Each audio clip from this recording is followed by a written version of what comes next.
This is the NFL on EA Sports.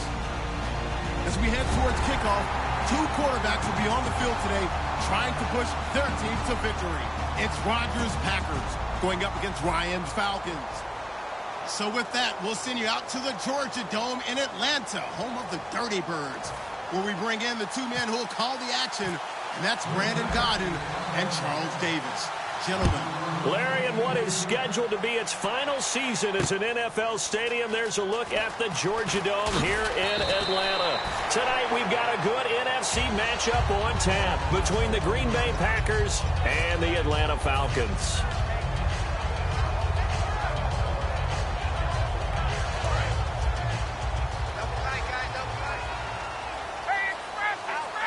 They'll come out in the pistol. They'll run for the first time with Devontae Freeman. Devontae Freeman, they're not going to get him. Touchdown, Falcons. Devontae Freeman, 83 yards. And the Falcons have taken the early lead. The very first play from scrimmage, how about that? Talk about setting a tone. And people always talk about doing exactly that in the first 5 minutes of the game, the first offensive and defensive series. Who's going to gain an advantage? Well, we saw exactly what happened there. A tone was definitely set by the offensive team.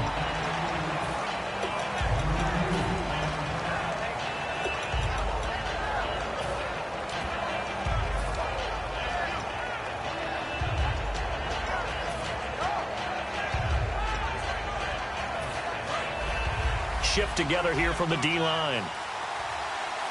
They come out here in the I. Gonna give this time to the tailback. He takes this for 3 to the 29. And for this offensive unit, Eddie Lacy, sometimes he even has the Auburn fans saying roll tide. Now that's big right there, because for them to say that, wow, that tells you how good a talent he really is. When he gets rumbling, the field tilts in his favor. Maybe I overstepped my bounds there a bit, but he's good. Brandon, you never want to get in the middle of Alabama versus Auburn.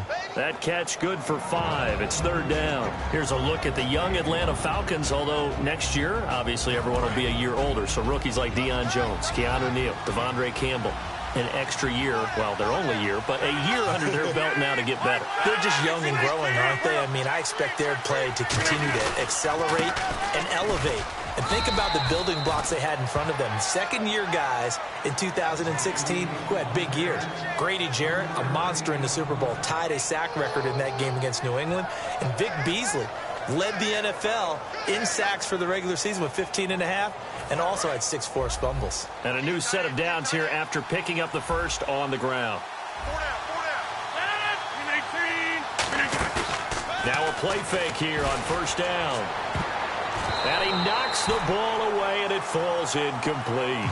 Well, we're not playing 3 yards in a cloud of dust football anymore. I got to get why those old-school coaches sometimes didn't want to throw the football. Because if it's popped up in the air, it almost turns into slow motion, and both sides trying to get to the football, and you're holding your breath wondering whether it's going to go good or bad for your team. Now Rodgers being chased out left. Now he'll go deep down the middle. So the long attempt falls innocently to the ground, and it brings up 3rd. One of the toughest things about playing defensive back is pattern reading, trying to figure out what they're doing. And on that one, they have to fly, just sending the guy downfield with the in route accompanying it, what people call a dagger route, trying to hit the guy underneath after the clear out. In this case, though, they're not able to get it done. Yeah, they said forget the underneath route. They went for the guy on the fly, but as you said, incomplete.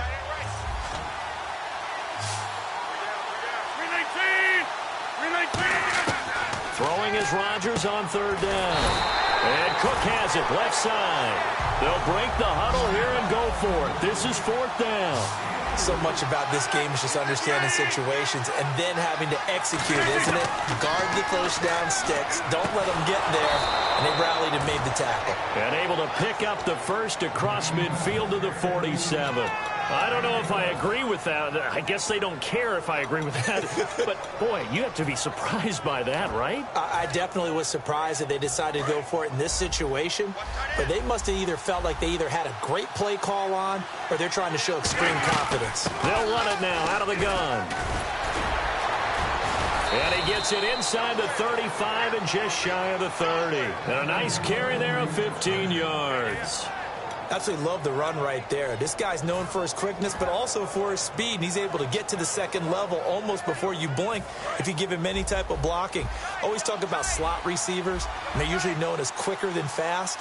In this case, we've got a guy who's quick and fast, and he used it to great advantage. Touchdown, Packers! Eddie Lacy, 31 yards. And the Packers are within an extra point of tying this thing up. Well, partner, that was another explosive run, and one thing I've learned in our time in this game, yes, the offensive line has to get a lot of credit, but for big runs to occur, the wide receivers have to block well downfield. And then you have to have a good guy carrying the ball too, right? Oh, without a doubt. You need that difference maker lugging the rock. That'll be taken in the end zone. And last year, that would have been a net gain of 5 on the return. This year, he stopped where he would have been if he had taken a knee, and that's at the 25. Atlanta now coming out on the field. And coming off a one-play drive that was so deflating for the defense, what's their mentality? How do they rally here and stop this offense? Well, hopefully there's some determination that sets in because they weren't ready to go on the last one. Give all the credit to the offensive guys for getting it done, but to allow a run of that length, that's just not being prepared. So now, are they determined? Are they ready to read their keys and make the proper plays? And we'll see how determined they are. On second down, Ryan. And this one's incomplete. He was trying to hit Taylor Gabriel that time. And it's third down. Here's the offense, and we talk about the tight end, Jacob Tammett. A lot of people thought of him as simply a safety valve receiver. He can be a primary receiver. Jacob Tammett shows better athleticism than what people expect. And on 3rd and 8, defensively, they're going to beef up the secondary. 6 defensive backs. It's caught. Jones. And he takes this one just shy of midfield all the way to the 49. And that's the connection, Ryan to Jones, that this defense obviously has to key in on. Certainly feels like they got the party started with that one, doesn't it? And when those two get in sync, it just scares the heck out of defenses because he can hit Julio Jones in a short zone, and he can take it the whole way.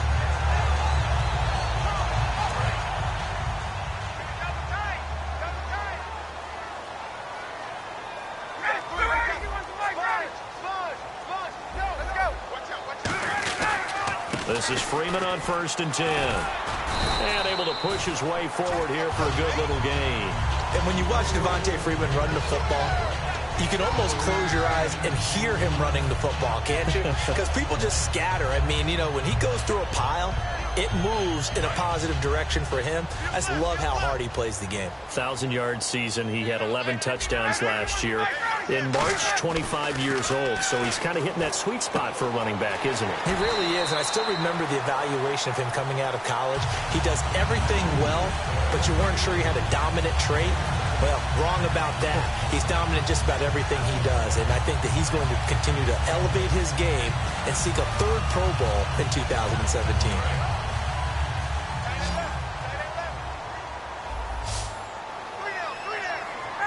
And he goes in motion here in the backfield.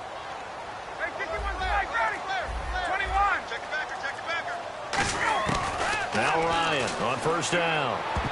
And nearly picked off there. Almost intercepted.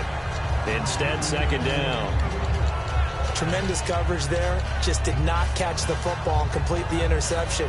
But what do they say all the time? If he had really good hands, he'd be playing offense. And here comes play number 6 on this drive. 2nd and 10. It's Ryan again. And he fires one that's intercepted. A great read, and it's picked off. And his guys are going to get the football at the 37-yard line.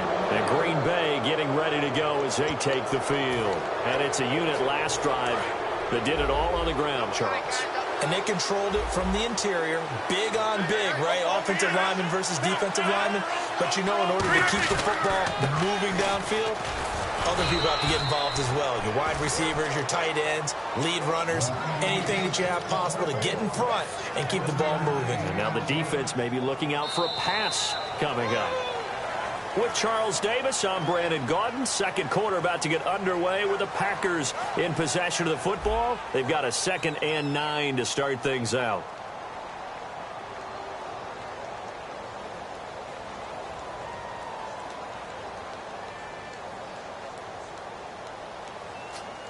Nine yards still remaining here to pick up the first on 2nd down.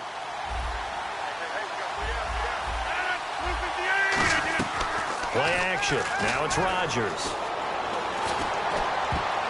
And his throw here's incomplete. Jared Cook, the tight end, was the target. And that'll make it 3rd down. Well, Brandon, all receivers are trying to make sure that the defender thinks they're going to the middle of the field when they're running the outcut. On that play, didn't get it done very well because that one was batted down.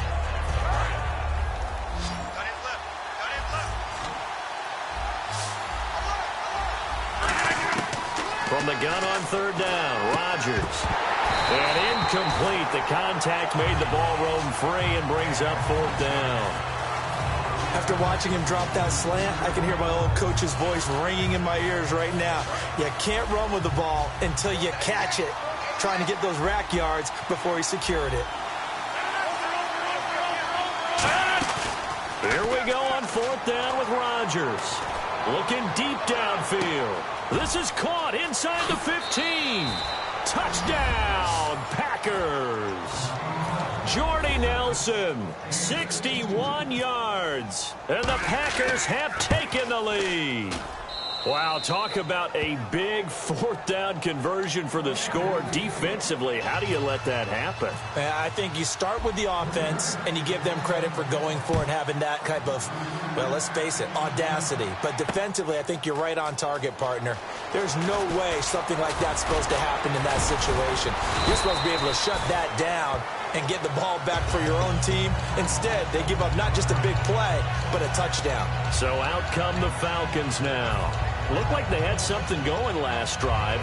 Then the interception happened. Will they recover? The memory they need to keep with them is that they did have something going. They were moving the ball on offense, had a nice sequence going.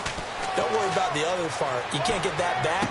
Let's go back to what you were doing well before. I thought you were going to say they need to have no memory, but remember the good part, forget the bad. I like that even better.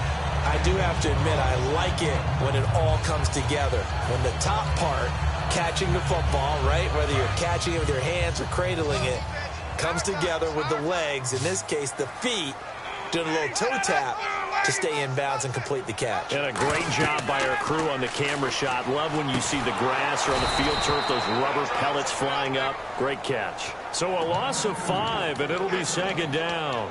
You know what the key to a good screen pass is, don't you? Bet you're going to tell me. Good blocking? Well, good blocking eventually. But first is good acting. You want to let the defenders go past you, leak out to whichever side or even in the middle where you want to set up the screen, and then you do your blocking. How about the read, though, by the defensive guys? They weren't fooled at all and actually ran with the lineman to where the play was and smothered it for a loss of yardage. Austin Hooper, the tight end, was the intended target. And that takes us from 2nd to 3rd down. 3rd and long. It's Ryan. The ball popped in the air and intercepted. It's Nick Perry with a pick. And they will take over possession of the football at their 42-yard line. And Green Bay getting ready to go as they take the field. And that recipe on their last drive that resulted in a touchdown looked pretty good, so they'll be hoping to do that once more. And it takes me back to when we sat with the offensive coordinator and the head coach. They felt pretty good about their game plan and thought there were some holes in the defense, and they exploited them the last time out. Let's see if they can come back and put together a similar drive. And we'll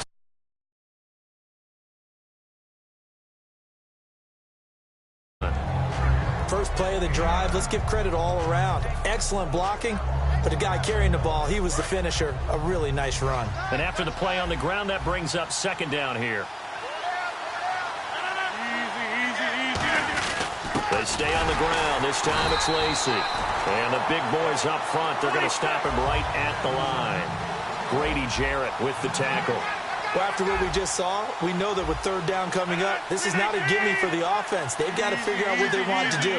Do they challenge their offensive line and try and run it? Or do they go ahead and concede that this is a tough defense and put it in the air?